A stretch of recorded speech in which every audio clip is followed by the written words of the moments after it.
السلام عليكم ورحمة الله، ازيكم جميعا؟ يا رب تكونوا بخير وفي احسن حال. تعالوا النهاردة نرجع لايام زمان، هنعمل مع بعض الاندومي بتاع امهاتنا بتاع زمان. مش الاندومي خالص بتاع دلوقتي. كانوا دايما زمان كانوا بيجيبوا المكن مخصوص ويعملوا الشعرية دي ويخلوها كمخزون للبيت طول الشتاء.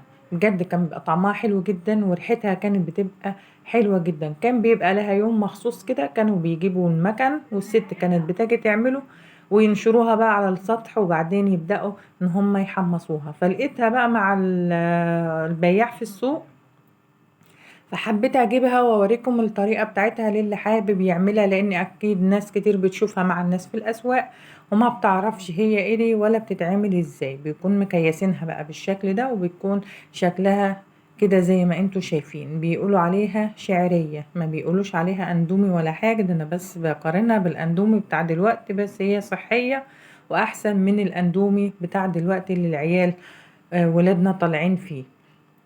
بيبقى شكلها كده.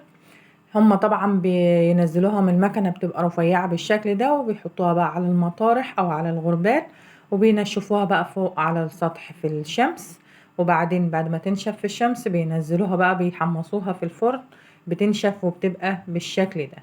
هنعملها النهاردة بطعمين كده او بطريقتين، فان شاء الله جربوها بجد، بقى طعمها حلو جدا. وفي ناس ما جربتهاش بس هتجربوها ان شاء الله تعجبكم. هي حلوة وهي بتتاكل سخنة، بتكون عصي بالشكل ده او شرايح شعرية او رفايع شعرية، بتبقى بالشكل ده. تمام. هبدأ ان انا اكسرها كده علشان هي بتبقى حتت طويلة، وده كده بيكون شكلها.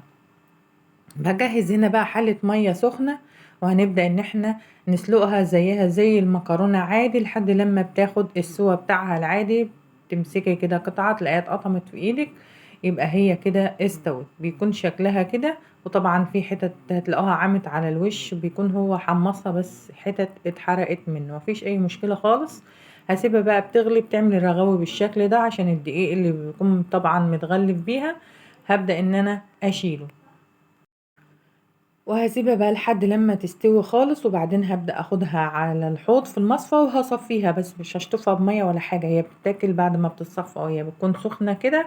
بنبدأ ان احنا ناكلها على طول بعد ما صفيتها بقى بالمصفى وهي لسه سخنة. في ناس بتحب تحط لها الزبدة بس او السمنة بس وحبة سكر، وفي ناس بتحب تاكلها بلبن. تمام. فالطريقتين حلوين، وام لبن حلوة، وكل واحد بقى حسب ذوقه في الاكل. فحطيت لها هنا الزبدة، وهبدأ ان انا اقلبها بقى بالشكل ده. وابو زبدة ده ممكن تضيفي ليه سكر، وممكن تاكليه كده بطعم الزبدة بس. وكمان لو زبدة بلدي كمان بيكون احلى واحلى. وطبعا الزبدة هنا هتسيح لان احنا بنضيفها للمكرونة، والمكرونة بتكون سخنة. بعد ما بصفيها ما بغسلهاش بمية ولا حاجة، هي بتتصفى من المية اللي فيها وبتضاف ليها السكر والزبدة واللبن وخلاص على كده، وبتتاكل كده ويبقى طعمها حلو جدا. تمام. حطيت لها هنا بقى زبدة وسكر ولبن، فان شاء الله تجربوها بجد حلوة جدا، احسن من الاندومي بتاع دلوقتي اللي بقى كله امراض ويجيب فشل كلوي. دي حاجة مضمونة وحاجة مصدرها معروف. هي بتبقى مية ودقيق وبتتعجن، وبتبقى ليها مكان مخصوص، وبتتنشر وبتتحمص، وبتبقى معانا بالشكل ده. بجد بيبقى طعمها حلو جدا. شايفين قوامها وشكلها؟ ان شاء الله تجربوها. اتمنى تكونوا استفدتوا. اتمنى تشتركوا في القناة، تضغطوا لايك للفيديو، وتفعلوا الجرس على الكل علشان يوصلكوا اشعار بكل وصفة انزلها. اشوفكم على خير، والسلام عليكم ورحمة الله وبركاته.